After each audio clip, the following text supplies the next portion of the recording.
안녕하세요, 어린이 여러분. 한 학기 동안 정말 수고했어요. 오늘은 사회교과서 마지막 수업이네요. 1학기 끝이 9월 초니까 남은 기간은 재미있는 영상으로 갈무리할 테니 기대해도 좋아요. 3단원에서 가장 기억나는 단어는 무엇이었나요? 친구들이 떠올린 것처럼 대부분 공공기관과 주민 참여, 지역 문제 해결이 생각났지요? 혹시 기억이 안 난다면 꼭 복습하기로 해요.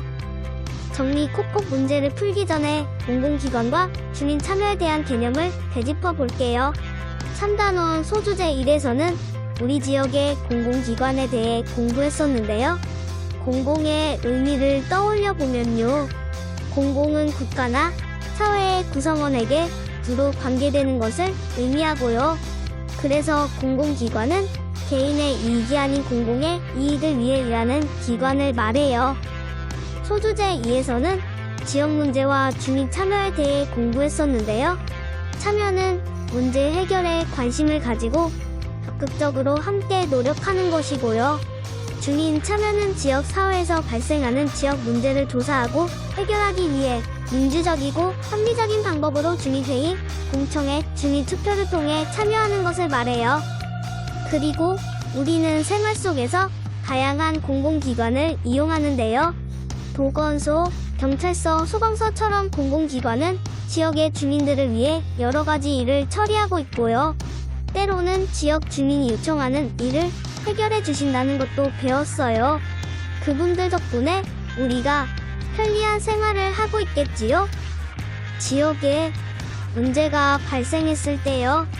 공공기관과 지역 주민이 함께 문제 원인을 파악하여 공청회 등을 통해 문제 해결 방안을 결정하여 도움을 주기도 한다는 거 기억나지요?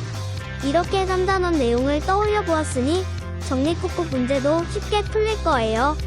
공공기관은 공공의 이익을 위해 일하는 곳이고요.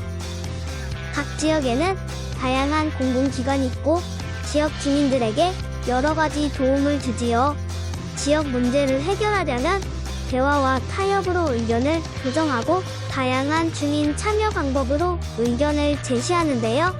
이렇게 지역의 일에 관심을 가지고 함께 참여하는 태도를 지니는 것이 중요하다고 배웠네요.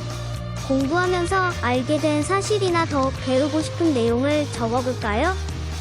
선생님이 적은 예시 답안을 참고하여 여러분이 생각한 내용을 적으면 더 좋겠지요?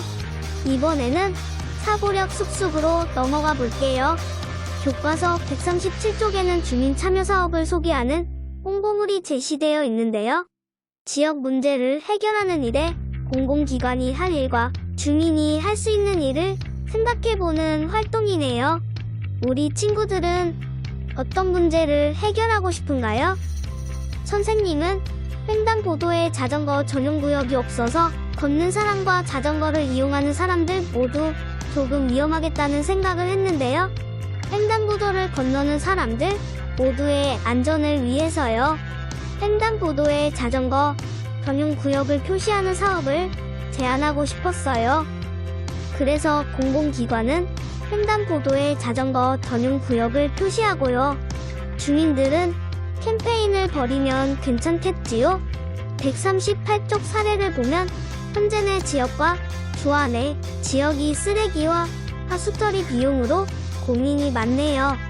문제 해결을 위해 현재 내 지역의 공공기관은 주화 내 지역에 손을 내밀어 쓰레기와 하수를 교환해 처리하자는 제안을 하고 회의도 많이 했어요.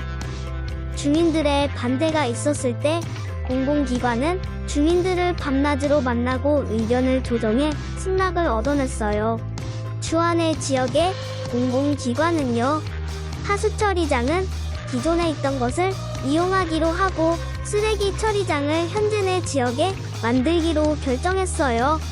물론 적절한 문제 해결 방안을 찾기 위해 회의도 많이 있고요. 현재 내 지역에 쓰레기 처리장 건설 비용의 절반을 내기로 했네요. 이 사례에서 문제를 해결하는 과정에 우수한 점을 찾아보면요.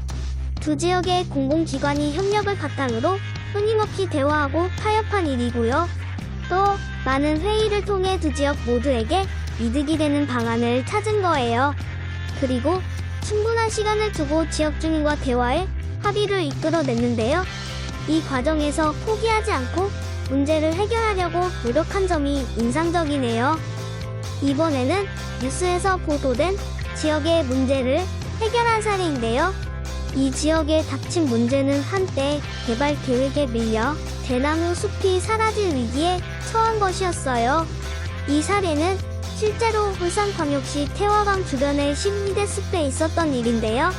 지역 문제를 해결하기 위해 주민들이 적극적으로 참여하고 공공기관과의 원활한 의사소통으로 의견 조정이 이루어진 모범적인 사례예요. 위기에 처한 대나무 숲이 무심속 쉼터로 탈바꿈하게 된 사연을 살펴보면요.